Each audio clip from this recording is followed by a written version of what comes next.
Zelensky ने युद्ध रोकने के लिए जिस सीज फायर का ऑफर दिया है, उस ऑफर में पुतिन को बड़ी साजिश नजर आ रही है। पुतिन ने यूक्रेन की युद्ध विराम वाली पेशकश को डोनाल्ड ट्रंप से जोड़ दिया है। कैसे यूक्रेन में युद्ध रोकने वाला फैसला पुतिन के गुस्से को भड़का रहा है, ये देखकर अमेरिका भी हैरान है।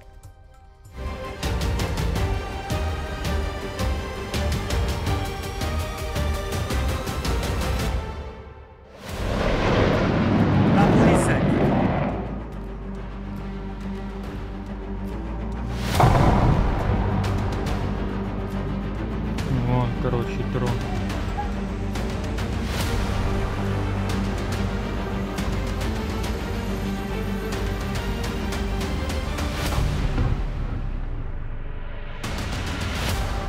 ये तस्वीरें बता रही हैं कि यूक्रेन और रूस में युद्ध रुकने की कोई गारंटी नहीं। ये तस्वीरें बता रही हैं न ज़ेलेंस्की पीछे हटेंगे, न पुतिन के हमले रुकेंगे। ये तस्वीरें बता रही हैं कि यूक्रेन का युद्ध चलता रहेगा। कीव, खार्किव जलते रहेंगे और दुनिया इसी तरह विश्व युद्ध के ढेर पर बैठी रहेगी। मंगलवार को ज़ेलेंस्की ने मॉस्को पर दागे 337 ड्रोन, 3 लोगों की जान ली, 18 लोग घायल हुए। पुतिन को सीधे चैलेंज किया। कुछ ही घंटों के अंदर पुतिन ने जवाब दिया। कीव और खार्किव पर ताबड़तोड़ 133 ड्रोन से हमले किए, 1 की मौत, 5 घायल। यानी मंगलवार को ही ऐलान हो गया कि यूक्रेन और रूस के बीच सीज फायर नहीं, डबल फायर होगा।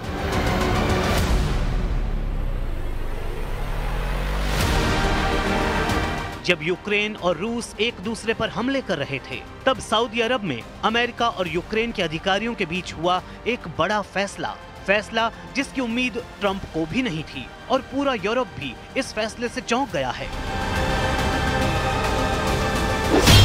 ज़ेलेंस्की 30 दिन का सीज फायर करने पर राजी हो गए हैं। 30 दिन का सीज फायर यानी न बम फटेंगे, न ड्रोन गिरेंगे, न मिसाइल से हमले होंगे। Наша позиція абсолютно чітка. Україна прагне миру від першої секунди війни. І ми хочемо зробити все, щоб мир був досягнутий якнайшвидше і надійно, так, щоб війни більше не було. लेकिन यूक्रेन में युद्ध रोकने के लिए ज़ेलेंस्की ने जो आइडिया दिया है, उसमें बहुत बड़ा झोल है, क्योंकि जो आग ज़ेलेंस्की बुझाना चाहते हैं वो 3 साल से लगी हुई है। रूस को लग रहा है कि हमले रोकने के लिए जो वादा किया गया है, उसमें किंतु परंतु वाला एजेंडा नजर आ रहा है।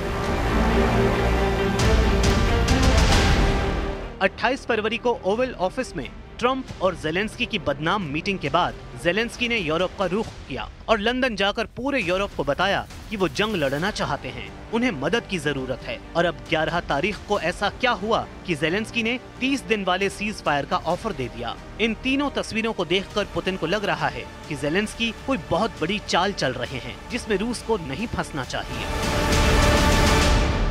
And the UK, they certainly want this to continue. The way they received Zelensky in London after the scandal in Washington, and it's an indication that they want to raise the stakes, and they are preparing something to pressure. युद्ध रोकने के लिए Vladimir Zelensky जो deal चाहते हैं, उसमें America की तरफ से अजीबोगरीब फैसला लिया गया है। सीज फायर के बदले अमेरिका ने ज़ेलेंस्की को तोहफा दिया है और कहा है कि वो यूक्रेन को हथियार सप्लाई शुरू कर देगा और रूस को लेकर इंटेलिजेंस भी देना शुरू कर देगा। यानी सीज फायर के बदले ज़ेलेंस्की को बम भी मिलेंगे और रूस की खुफिया जानकारी भी मिलेगी। Американська сторона розуміє наші аргументи, сприймає наші пропозиції. І я хочу подякувати президенту Трампу за конструктивність у розмови наших команд.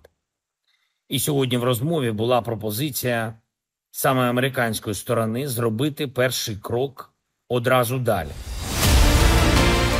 सवाल है कि क्या रूस ज़ेलेंस्की के युद्ध विराम वाले ऑफर पर राजी होगा, क्योंकि रूस ने उस वक्त यूक्रेन पर जवाबी हमला किया जब अमेरिका और यूक्रेन के अधिकारियों के बीच सऊदी अरब में बात चल रही थी। रूस ने राजधानी कीव पर हमला किया दूसरे सबसे बड़े शहर खार्किव को भी नहीं बख्शा।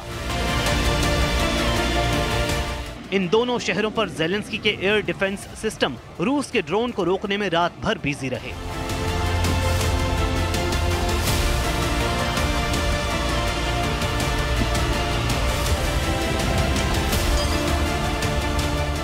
लेकिन ज़ेलेंस्की अब सीज फायर वाला कंट्रोल अपने पास रखना चाहते हैं। उनकी कोशिश है कि दुनिया में ये मैसेज जाए कि युद्ध विराम की पहल उनकी तरफ से हुई है। यही बात यूक्रेन की मीडिया में बताई जा रही है। Вогонь на 30 днів. Таку пропозицію від Сполучених Штатів Америки готова прийняти Україна за підсумками переговорів у Саудівській Аравії. Відновлення військової допомоги та обміну розвідувальними даними і перемир'я на 30 днів у Саудівській Аравії. ज़ेलेंस्की और यूक्रेन का मीडिया तो सीज फायर का शोर मचा रहे हैं, लेकिन पुतिन के हमले झेल चुके यूक्रेन के लोगों को रूस पर यकीन नहीं है। पुतिन की फोर्स डॉनबास पर हावी है। खार्किव और ओडेसा में हमले हो रहे हैं। कीव पर कब कौन सा ड्रोन आकर कब गिरेगा, ये सोचकर यूक्रेन की कैपिटल रात भर जागती है। ऐसे में यूक्रेन का मूड तो कहता है कि ये सीज फायर नहीं बल्कि डबल फायर होगा। Наприклад, умовно, я Росія. На 30 днів. Окей, підкопимо більше дронів, зробимо ще більше ракет і через 30 днів просто зробимо дабл атаку. Росія хоче Одесу, Росія хоче Харків, Росія хоче Суми, Росія хоче всю Україну. Вони вже не один раз порушували і перемир'я, і домовленості. Через що нема віри. यूक्रेन के लोग जानते हैं कि जो युद्ध 3 साल से चल रहा है वो 3 दिन में नहीं रुक सकता, जबकि ट्रंप उसे 3 घंटे में रोकना चाहते हैं। ट्रंप के दबाव की वजह से ज़ेलेंस्की की तरफ से सीज फायर वाली पेशकश तो हुई है, लेकिन यूक्रेन की जमीन पर बमबारी अब भी जारी है। जंग बिल्कुल भी धीमी नहीं हुई है। ये तस्वीरें बता रही हैं कि सीज फायर वाला झुनझुना पुतिन को थमाना आसान नहीं होगा। ऐसा तब है जब ट्रंप ने अपने सबसे भरोसेमंद लोगों को सीज फायर की जिम्मेदारी दी है। सऊदी अरब के जिद्दाह में हुई बैठक में अमेरिका के विदेश मंत्री मार्को रूबियो और अमेरिका के राष्ट्रीय सुरक्षा सलाहकार माइक वॉल्स शामिल हुए। Secretary of State Rubio and our National Security Advisor Mike Waltz have been negotiating with the Ukrainians today in Saudi. They will be providing a full readout of that meeting very soon. But I can assure you and everybody here and the American people that the news we've received from that meeting throughout the day and the President has been briefed on is positive. This meeting has been productive. Saudi Arab में America और Ukraine के अफसरों के बीच चर्चा लंबी चली। हालांकि Ukraine के जिन इलाकों पर रूस का कब्जा है उस इलाके को लेकर ज़ेलेंस्की समझौता करने को तैयार नहीं है। रूस का अभी यूक्रेन के 4 बड़े इलाकों पर कब्जा है। इनमें डोनेस्क है, लुहांस्क है, ज़ेपोरिजिया और खैरसोन तक का इलाका है। यानी पूरे पूर्वी यूक्रेन पर इस वक्त पुतिन की आर्मी का कंट्रोल है। ये यूक्रेन का करीब 20% हिस्सा है जिसे पुतिन छोड़ने के लिए राजी नहीं होंगे।